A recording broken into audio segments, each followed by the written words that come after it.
बहुत पहले किसी गांव में एक पुराना झोपड़ीनुमा मकान था, जहां एक सादा और बूढ़ी औरत अम्मा शरीफा अकेली रहती थी। उम्र के आखिरी हिस्से में वह निहायत गरीब, लाचार और भरी दुनिया में अकेली हो चुकी थी। ना कोई औलाद, ना कोई खानदान और ना कोई दूर करीब का रिश्तेदार। उसकी गुजर बसर सिर्फ वही 2 रोटियां थीं जो वह दिन भर गांव वालों के घरों से भीख मांग कर खा लेती थी। एक तूफानी रात, जब आसमान पर बादल गरज रहे थे और बारिश अपने जोरों पर थी, अम्मा शरीफा झोपड़े में कंबल ओढ़े बैठी कुछ सोच रही थी तो इतने में दरवाजे पर हल्की सी दस्तक हुई। इस तूफानी रात में भला कौन दस्तक दे रहा होगा? अम्मा शरीफा ने बेहद हैरान होकर सोचा और दरवाजा खोल दिया।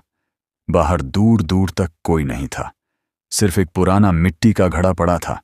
हैरत से अम्मा ने घड़े को देखा और उसे उठाकर अंदर लिया, पर शायद किसी मुसाफिर का सामान बोहाया हो।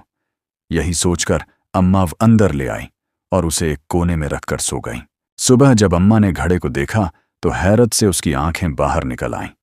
साफ सुथरा घड़ा चमकते हुए सोने के सिक्कों से भरा हुआ था। या अल्लाह, ये कैसे और कहां से आ गए? कहीं यह कोई जादू तो नहीं, या फिर अल्लाह की तरफ से कोई इम्तिहान? लेकिन जब उसने सोचा कि उसने तो सारी उम्र ईमानदारी से गुजारी है, कभी किसी के साथ कोई ज्यादती नहीं की, अच्छे बुरे हर किस्म के हालात में सब्र शुक्र से काम लिया, तो समझ गई कि फिर यह अल्लाह की तरफ से है, और अगर यह अल्लाह की तरफ से है तो उसे कबूल करना चाहिए। सुबह की सुनहरी धूप में चमकते दमकते सिक्कों पर नजर डाली और उस घड़े में से कुछ सिक्के निकाले और बाजार जा पहुंची। उस दिन पहली बार अम्माम ने जी भरकर खाना खाया। पुराने कपड़ों की जगह नए कपड़ों ने ले ली और पुराना टूटा हुआ चप्पल, चूल्हा और अपनी टूटी फूटी हांडी भी बदल दी। सभी गांव वाले हैरान थे। अरे, क्या कारून का खजाना मिल गया? वह तो हमेशा मांग टांग कर खाती थी। न किसी से कुछ कहा, ना ही घड़े का जिक्र किया। अगली सुबह एक और अजीबोगरीब बात हुई। सोने के सिक्के इस्तेमाल करने के बावजूद घड़ा दोबारा से चमकते दमकते सुनहरी सोने के सिक्कों से भरा हुआ था। अब अम्मा को यकीन हो गया कि यह घड़ा कोई आम घड़ा हरगिज नहीं है। लेकिन तीसरे दिन गांव की एक लालची औरत जमीरा भी उनके घर आई। अम्मा जी, आपके हालात तो बहुत अच्छे हो गए हैं, ये सब कैसे हुआ? अम्मा ने बात टाल दी, मगर जामीरा की नजर घड़े पर पड़ चुकी थी। वह जान गई कि यही इस खजाने का राज है। जब से बुढ़िया के हालात बदले थे, उसके दिल में वसवसे और लालच की आग भड़क उठी थी। वह सोचा करती कि यही अम्मा जो कल तक दर दर रोटी की तलाश में जाती थी, अब गोश्त, बेशुमार खाने पीने की चीजें, नए बर्तन, हांडी, नया चूल्हा, जरूर कोई गड़बड़ है। आखिर एक रात के वक्त वह दबे पांव उसने खिड़की से झांका। उसकी आंखें हैरत से फटी रह गईं। घड़े से खुद ब खुद सोने के सिक्के निकल रहे थे। जमीरा की आंखों में लालच की चमक दौड़ गई और दिल में खजाने को हासिल करने की आग भड़क उठी। ये खजाना अब किसी भी तरह सब मेरा होगा, हमेशा के लिए। उसने दिल ही दिल में फैसला कर लिया। कुछ दिन बाद जब अम्मा शरीफा पानी लेने गई, जमीरा चुपके से उनके घर में घुस आई और जल्दी से जादुई घर चुरा कर ले गई।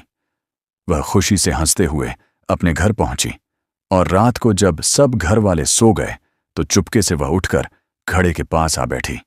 मगर उसने जैसे ही घड़े में हाथ डाला तो चीख उठी, हाय सांप! घड़े में सोने के बजाय जहरीले सांप थे। वह डर के मारे बेहोश हो गई। उसकी चीखने चिल्लाने की आवाजें सुनकर सारे पड़ोसी भागकर उसके घर में आ गए और पूछने लगे कि क्या माजरा हुआ है। उधर अम्मा ने जब घड़ा गायब देखा तो समझ गई कि जमीरा ने चुरा लिया होगा।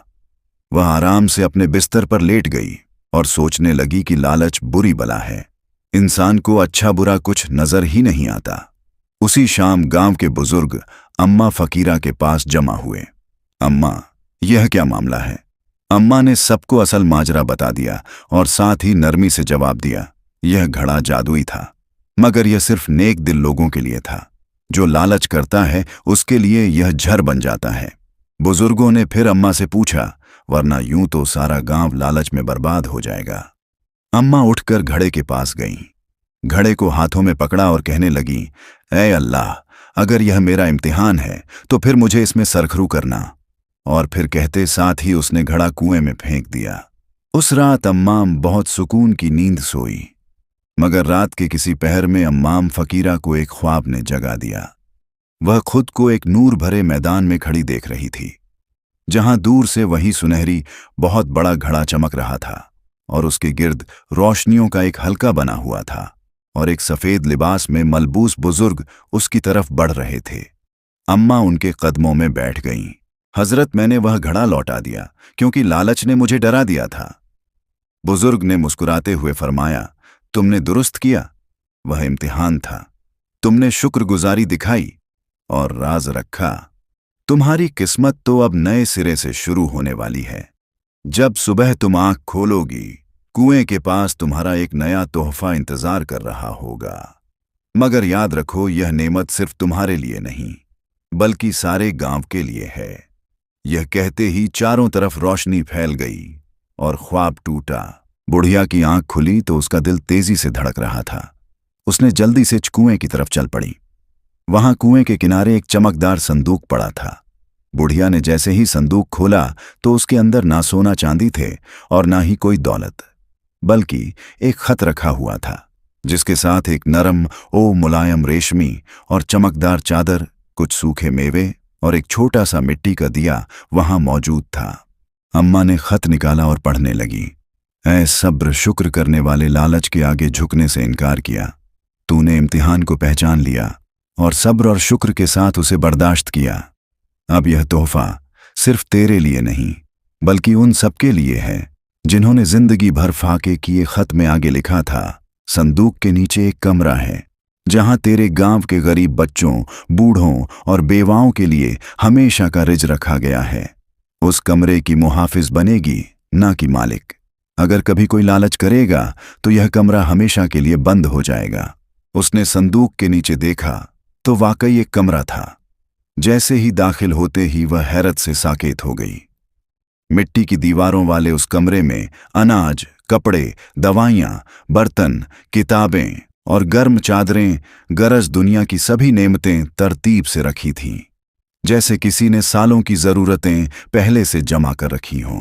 अगले दिन बुढ़िया ने गांव वालों को बुलाया तो हैरान अम्मा ने गांव वालों को बुलाया और सब कुछ उनमें बांट दिया। अम्मा ने सबको बताया कि यह जगह अल्लाह की तरफ से एक तोहफा है, मगर इसके लिए एक शर्त रखी गई है कि किसी को अगर कोई चीज चाहिए तो वह सिर्फ अपनी जरूरत के मुताबिक लेगा, सब्र और शुक्र के साथ लेगा। उस दिन से गांव की तकदीर बदल गई। न कोई भूखा रहा, न कोई नंगा। लोग एक दूसरे की मदद करने लगे।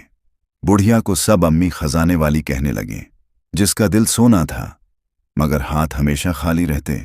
जमीरा भी, जो कभी लालच में अंधी हो जाती थी, अब रोजाना गोदाम साफ करती और बूढ़ी अम्मा के पैर दबाती। इस कहानी से हमें यह सबक मिलता है कि मेहनत और सब्र का फल हमेशा मीठा होता है।